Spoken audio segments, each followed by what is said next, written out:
To prove to you that these people are very jealous, ask anyone who bought a better car or a better home than their manager, particularly cars. Ask anyone who went to work with a better car than their manager or some of their employees. You will get your answer. I want to see if they'll come and disprove that thing. There are many people, after buying nice cars in their office spaces, the environment changed. They got treated differently. Suddenly there were investigations into their finances. And now there was a lot of animosity based on the fact that you bought a better car than them. And it always comes from a level of that people don't know how to use their monies. You can happen to be earning 30,000 and your manager earns 100,000, and you are able to use your money effectively, and they will hate you for that.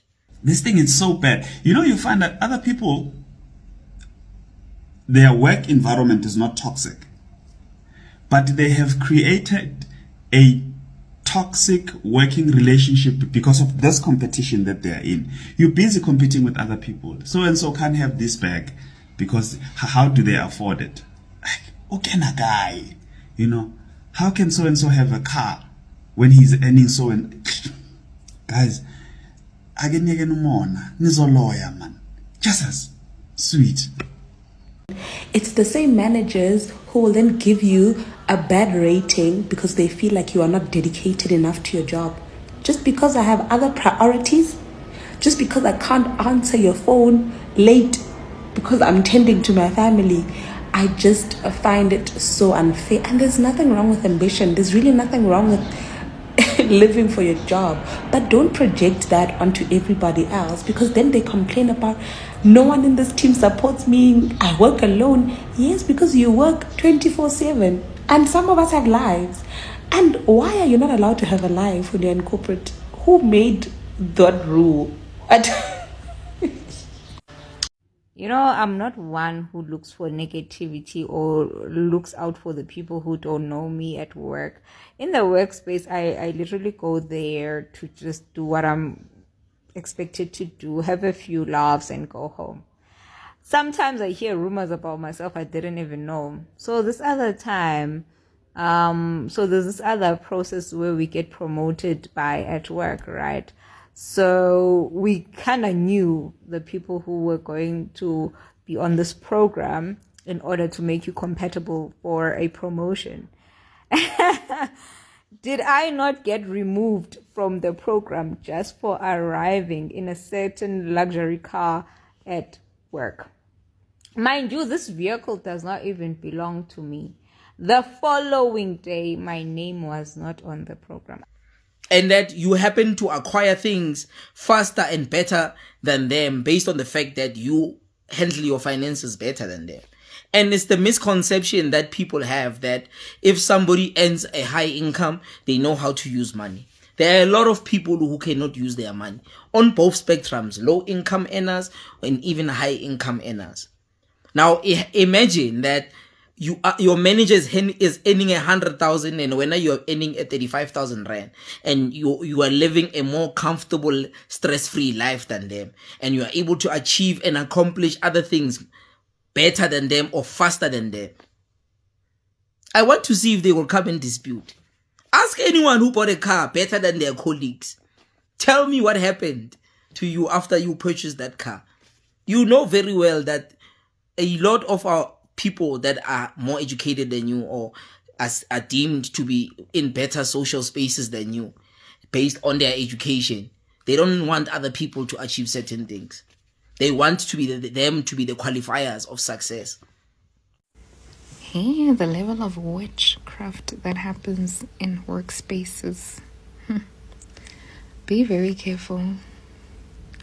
Be very careful. If you're committed to a 9 to 5, make it your duty to listen to your ancestors, the prayer warriors that are supposed to be praying at 3. When your ancestors say, wake up, uthandaze, vuka uthandaze, ungathe ngikhathele mina. Because they'll have you up at 3 praying against something that's supposed to happen to you emsebenzini at 7 a.m. So, uskanna motho o botsang di why ha bo go ba re etsa. Just do. It's those female managers that live and breathe for their jobs and expect everyone else to do the same. Listen, you don't know abuse in the workplace until you've worked with a manager like that.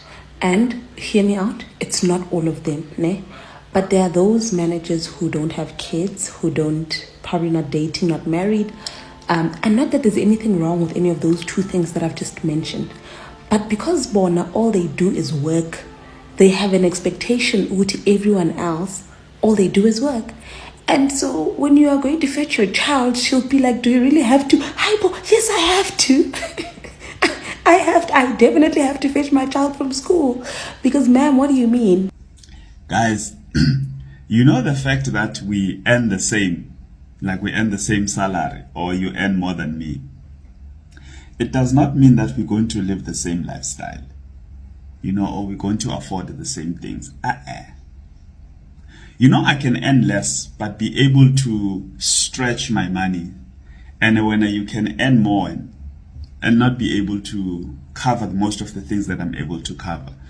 Because you find that sometimes, my salary, when I get home, me and my partner sit down and we combine our salaries.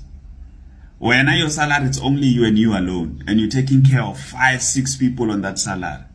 But you want to compete with somebody who has less financial responsibilities than you. Do you see what you are doing, Mara? Aye, man, sis, man. Okay, I'm back. But if you're that person, I really urge you to rethink your approach. Humanity and compassion will take you very far as a manager. And I say this as someone who I think I'm quite fair, right? And not to say that you should allow people to walk all over you, but try put yourself in someone else's shoes and see if you would still make that same decision. Oh, one more thing. Worse if he's male and privileged. Vela conclude Wuti, you are so incompetent because you have a life.